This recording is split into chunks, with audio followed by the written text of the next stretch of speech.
Lights on, camera, action. Okay, here we go. We are on vlog number, 22. Vlog number 22, Trinidad Lake State Park in Trinidad, Colorado. Yes, indeed. Yeah, we remember last time when we were talking about our bug out from Meredith Lake, then we went to Clayton, then we were going to go to Sugar Eat, and that didn't work out, so we ended up, was it ever really the plan to ever go to Trinidad? Actually, it wasn't really. It was not in our list at all. Right, and we're doing all of this because of the house sit. Right, because of the house sit and because of the weather and everything. Right. So we get to Trinidad Lake State Park Friday night. Right. Not late, but it was still light out. It was sort of duskish. Sun was up, but not very far. Yeah. It was beautiful spot. gorgeous. Not a lot of people in the state park either. And No. and what day did you say we got there? Friday night. Which is a scary time for state parks. Usually.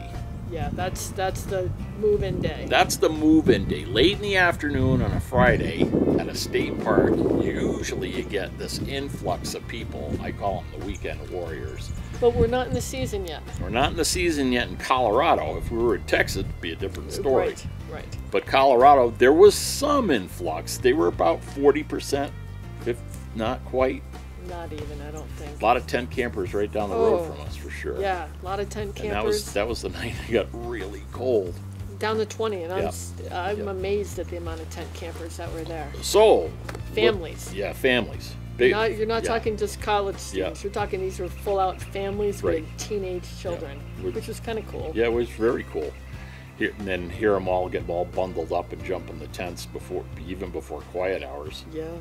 And then, but the weird thing was, I think most people left on Saturday. Did it feel like that to you or no? No.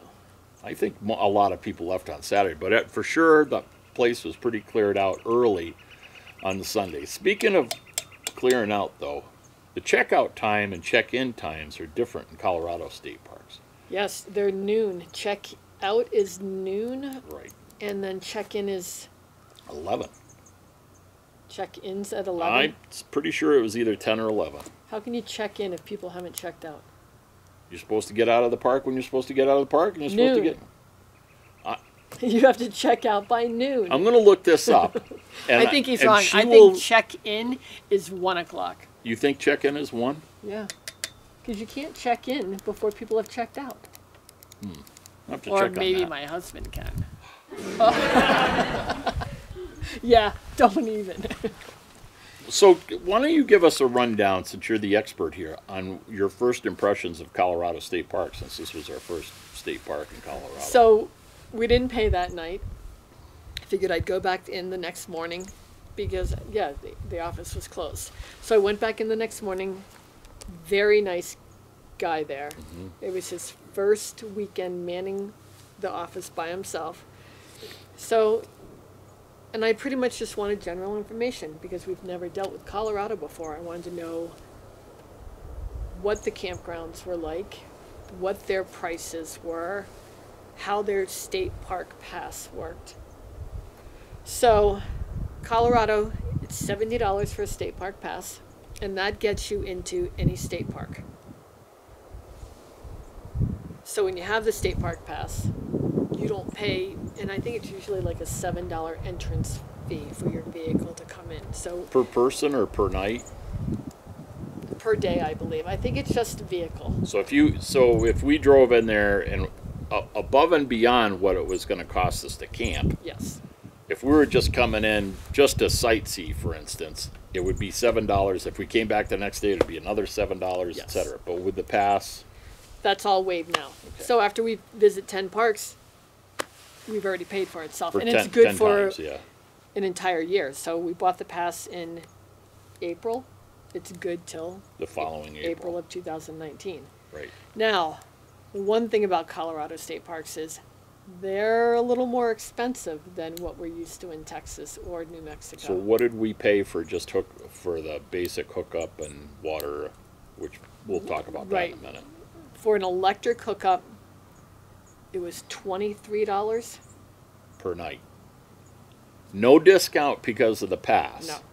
So $23. 23 or $24. Yeah, I think it was like over 30 if we had to pay the the entrance fee. And then if you wanted a full hookup, which I don't think they have a lot of sites with full hookup. No. Full hookup means water, power, Septic.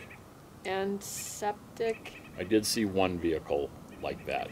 They have And a that's little snake. $28 a site. And that's across the board, every single state park in Colorado. So we're never going to see any variance between now that we're in Colorado, like we have at other places.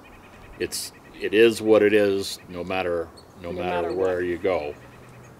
Right. So, I mean, I think that we're probably going to be doing a lot more boondocking, a lot more national forests. But we've decided that scrunchy face. Scrunchy face. We've decided that what we'll utilize now that we have the pass, that when we're between spots, if we can zip into a state park during the day, Take showers. using our pass, we'll take a shower. They'll have a hot shower there, and we'll top off our water, so we can get those two things for. I'm not going to say free because, as it turns out, in Colorado, the other thing is you have to pay for your shower. Which is right. $1.25 for like 7 minutes. Yes. But the other thing that all their state parks have as well is washers and dryers in their Nice laundry comfort setup. station area. Yeah, they call it a comfort station. So it's a big building, and it's got all the lady stuff on one side, all the dude stuff on the other side. There's a handicap areas in both sides too for whatever, and a big room for just laundry. Which is really nice. Yeah, and in the middle there's, all of this is out of the weather, and in the middle is a big foyer with all the info and the bulletin boards and things like that. So that whole part of it is really nice. I mean, those were the nicest bathrooms, shower areas that I've seen. So, for the extra price, I guess what it's going to cost, it's definitely worth it or whatnot. So we'll definitely be utilizing Awesome. So we went, one day we did a little grocery shopping. We went into exploring. We went into Trinidad itself. Yes. We went in and just walked around town a little bit. That was definitely a coal mining town. Yes, that's definitely a coal mining Little town. art. I mean, little artwork. Yep. I took some pictures. Yep. John will put those on the post or whatnot. Yep. But yeah, it's a neat little town. But you still had a lot of storefronts that were boarded up. They're struggling. They're really struggling. And it's just weird. It's like, I just hate to reiterate this, but everywhere we go, we're just seeing, and not just little glimpses of it. It's like when you're driving through Trinidad, you go from one end of the town to the other, it's nice. But when you go to turn around and you take a side road, you skirt up the side road a half a block or so, all of a sudden, you'd have never guessed where you were 10 minutes before. Yeah. It just, people's houses are dilapidated and half a roof missing, and just really kind of in rough shape. But we'll see how it goes. Maybe I'm overemphasizing it. We'll see. You don't think so? I mean, I do embellish things sometimes, but you check me on this if I was. I mean, yeah, it's definitely not what we're used to at all. But I think that there's probably a lot of nice, funky little towns in Colorado that we will definitely hit. Yeah. But so let's talk about Trinidad. Yeah. Some really nice hiking there. Oh yeah, Trinidad State Park had some really, really great trails with overlooks of the lake through great pines and juniper, and it was just awesome. And to see the water was just as green as you can imagine. It's just like jade green sometimes. Yes, it was very cool. Beautiful sunsets. Yep. Beautiful sunsets. It was a nice little park. And I think it would be kind of fun to go back there. Would you go back? Yeah, actually, I think that I would definitely go back. And I mean, not just to take a shower and get water, but... No, but just to do some hiking there and stuff like that. And like I said, we had a nice spot, It was a nice, clean park. It was... And the funny thing is, sometimes you go into a park and you want to stay, whether it's 2 days or 8 days, you're always concerned about, can I go somewhere and get groceries? Right. Well, there's sort of like this give and take. If you stay at a state park where all of a sudden, yeah, you can go a short distance to get groceries, that usually means that you're going to hear a lot of stuff at night, like traffic, like you're near just so Right. much congestion that you're going to hear and you're going to see all the, you know, the night sky is going to be lit up with the ambient light, etc. But this wasn't like that. It was, you had like 4 or 5 miles to get groceries, but it was still set up in such a way where you didn't hear any traffic Yeah. from 25, because 25 ran right by there. So it was pretty quiet. It was a nice. You still get the 1% camper that can't seem to Turn understand. their radio off. Yeah, you know, can't understand that there are other people that are around them, you know, living in their own little world. Right, so back to being queen for a day. If I was queen Yeah. for a day, Yeah. no parks Oh, jeez. would have I have to edit this out. no radios and what?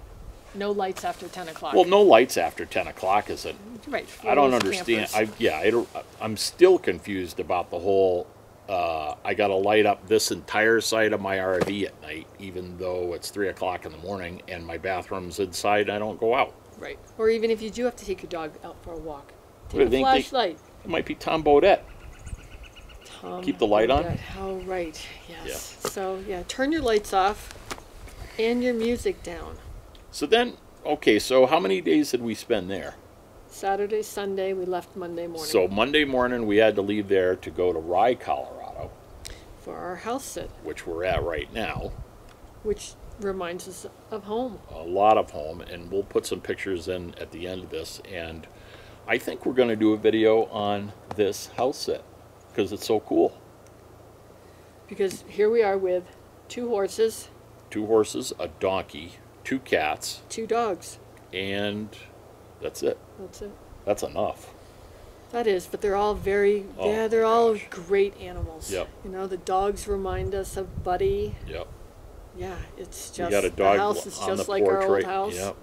We're in Yep. the middle of the woods. We can hike right from here and not Yep. see people. Oh, It's a you're nice- giving them too much. Oh, well, sorry. Anyway, so thanks for watching vlog number 22. So stay tuned for vlog number 23, the ultimate Colorado house sit. I think Yeah, that's what till we'll then. call it. Take care. Bye, guys. Bye-bye.